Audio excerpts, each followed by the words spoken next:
Oke, jadi kalau misalnya my friends lihat salah satu saham yang beberapa waktu terakhir ini mengalami rally yang sangat kencang banget itu ada di saham Timah. Memang nggak banyak yang maksudnya memperhatikan, terus dalam beberapa waktu terakhir ini kok mengalami kenaikan yang secara signifikan. Jadi kita coba cari tahu apakah masih punya prospek atau tidak.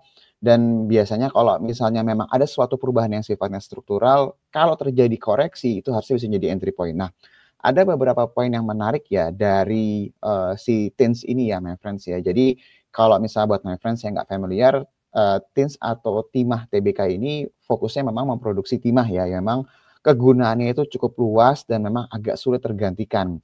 Terutama memang penggunaan timah ini sebagai bahan untuk solder ya yang memang berhubungan dengan listrik, yang berhubungan juga dengan ya ke baterai listrik dan yang lainnya, terus juga untuk pelapis kaleng makanan. Jadi memang kebutuhan untuk barang timah ini skalanya itu cukup luas dan nggak cuma digunakan di Indonesia, tapi juga dalam skala yang global ya, dalam skala yang sangat besar sekali. Jadi sebenarnya secara produknya ini sangat-sangat dibutuhkan dalam kehidupan sehari-hari. Nah, kalau misalnya my friends perhatikan, timah atau TINS ini tergolong saham yang cyclical ya. Jadi dia ada waktu-waktunya tertentu gitu loh. Jadi ketika harga timah globalnya itu membaik atau mengalami kenaikan pasti terkorelasi, atau mungkin ada sesuatu yang sifatnya perubahan dari sisi domestik, itu juga pasti akan memberikan imbas yang positif juga, atau yang sifatnya itu permintaan besar dari sisi global. Nah, kalau misalnya kita lihat dari berita-berita yang ada yang terkorelasi dengan TINS ini, yang pertama itu yang mau kita highlight adalah kalau my friends perhatiin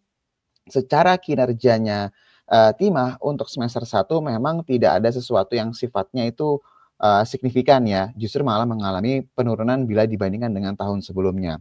Tapi kalau misalnya my friends baca keterbukaan informasi dari timah itu sendiri, beberapa hal yang memang mempengaruhi kinerja mereka itu belum sepenuhnya optimal di semester 1 itu ada yang berasal dari penambangan baik di darat maupun di laut, terus juga yang terdampak cuaca angin utara dan angin tenggara, kondisi cadangan yang tidak menerus, dan terjadinya aktivitas penambangan ilegal. Jadi memang ada beberapa poin yang membuat akhirnya secara kinerja si timah ini belum terlalu maksimal di semester 1. Nah, kalau misalnya menjadi pertanyaan adalah apakah nanti di semester kedua ini ekspektasinya, baik lagi ekspektasinya akan membaik atau tidak. Kita tahu ya bahwa dari sisi internal mereka sedang berbenah, my friends. Jadi kalau seandainya nanti di kuartal ketiga kita mendengar bahwa turunnya aktivitas dari sisi penambangan ilegal, itu harusnya akan menjadi sentimen positif buat si timah ini sendiri. Terus yang paling penting adalah kalau kita baca report yang berkaitan dengan cuaca gitu ya, ekspektasinya Oktober di November ini ekspektasinya itu lebih mereda ya, tidak separah dibandingkan dengan semester 1 atau di awal-awal semester 3 ini. Maaf, kuartal 3 ini bukan semester 3 ya, kuartal 3 ini. Jadi kalau dilihat apakah ada potensi tanda kutip membaik, seharusnya dari beberapa poin tadi harapannya ke arah sana. Jadi ini tipikal perusahaan yang turnaround story ya. Meskipun harus diakui harganya sudah naik terlalu kencang nih my friends. Terus juga kalau misalnya my friends perhatiin, ini dari keterbukaan informasi di materi public expose-nya Tima. Jadi my friends bisa akses, ini bisa dilihat secara publik. Ada beberapa informasi yang cukup menarik kalau my friends lihat. Jadi ternyata kalau misalnya my friends gali lebih dalam lagi, Timah ini adalah salah satu perusahaan Indonesia yang memang fokusnya itu banyak ke ekspor nih. Jadi memang pangsa pasarnya itu global ya my friends ya. Dan kalau misalnya my friends lihat dari data terakhir yang disajikan sama PT Timah untuk semester 1 ini, my friends bisa lihat bahwa 63% itu diekspor ke Asia, negara-negara seperti Jepang, Korea Selatan, Singapura, India, Malaysia, Taiwan, dan juga China.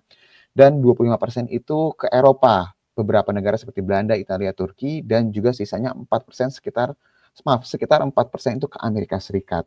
Justru yang domestiknya ke Indonesia itu hanya 8%. Jadi sebenarnya kalau kita melihat dari sisi globalnya ini keadaannya mulai membaik, permintaan itu mengalami peningkatan ya, itu pasti akan tercermin ke harga timah internasionalnya.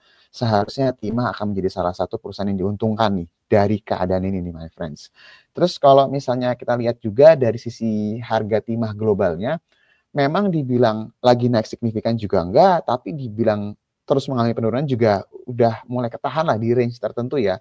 Jadi kalau misalnya my friends lihat nih dari data acuan yang digunakan sama PT Timah ini, kalau my friends lihat grafik di sebelah kiri ini kecenderungannya berada di range tertentu dan bukan sedang mengalami penurunan secara signifikan ya. Jadi bisa dikatakan secara harga internasional ini berangsur-angsur mulai tergolong cukup stabil nih my friends. Jadi kalau seandainya kita lihat dari beberapa poin yang tadi saya jelaskan sebelumnya, seandainya kita melihat nanti di kuartal ketiga dari sisi reportnya ya, dari sisi aktivitas penambangan ilegal yang mulai berkurang aja, terus juga dari sisi cuaca sudah mulai mendukung dan harga timahnya ini mulai membaik ya, atau at least tidak mengalami penurunan, seharusnya kita bisa melihat peningkatan dari sisi top line-nya si timah ya, atau dari sisi revenue atau pendapatan di timah di kuartal ketiga.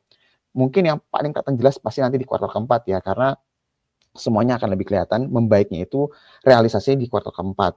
Nah, satu lagi yang mungkin mulai dibicarakan sama orang-orang banyak mengenai timah ini adalah adanya logam tanah jarang ya, atau rare earth ya my friends ya.